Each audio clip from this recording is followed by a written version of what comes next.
What are earmarks? An earmark is federal spending that a member of Congress directs to a specific project in their district or state.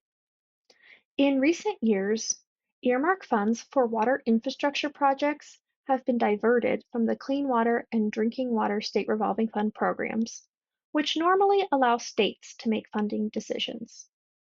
Congress members can submit requests for earmarks for other types of projects too, but we're just focusing on the SRFs here.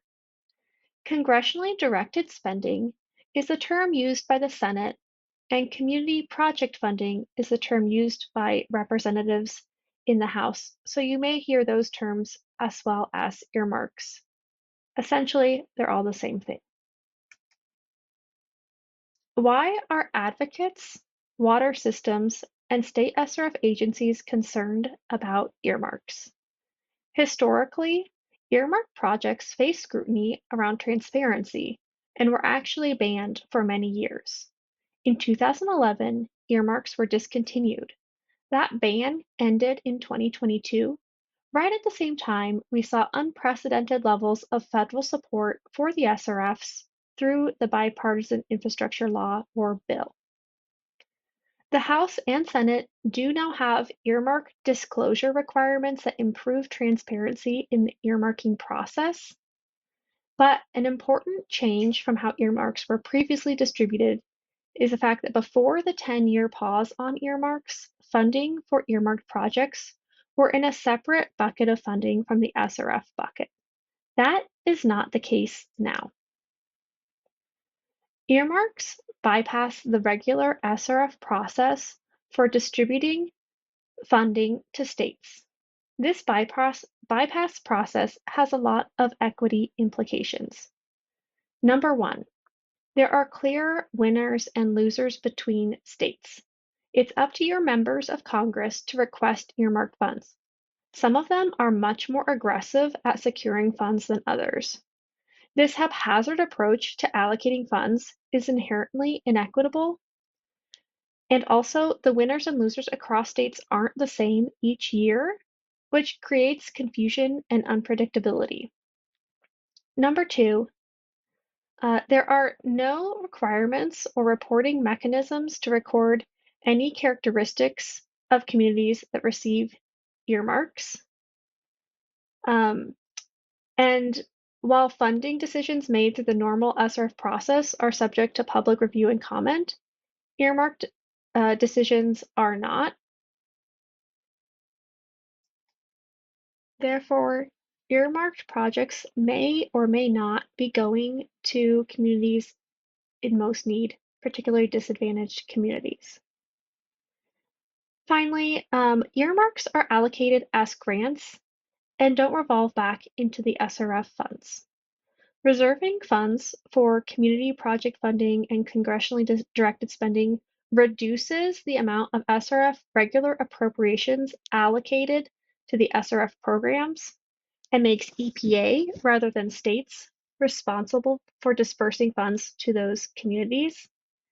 More and more SRF funding is being diverted to earmarks.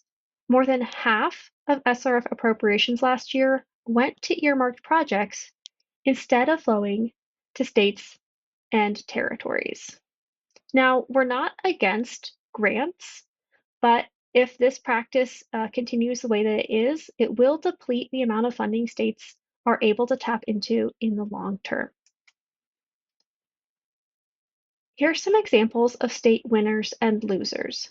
In recent years, some states and territories didn't receive any earmarked funds. According to the Environmental Policy Innovation Center, earmarks in fiscal year 2023 resulted in a direct net loss of $328 million to 25 states. Texas is currently the state that will lose the most water funding. Indiana, Pennsylvania, Puerto Rico, and many other states are getting less funding too.